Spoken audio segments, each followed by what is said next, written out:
Panda. I got broads in Atlanta. Just to lean the family. Credit cards and the scammers. Hey guys, welcome to my channel. Today in this video I am going to show you how to set password on a specific folder. So, first of all right click on that folder. And click on Add to Archive. And now click on the Set Password.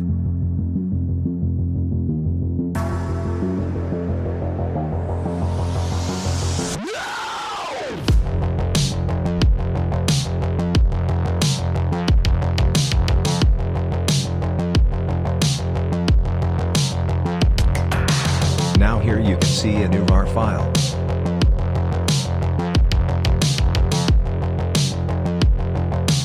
Now right click on the RAR file, and click on Extract here. Here you can write your password.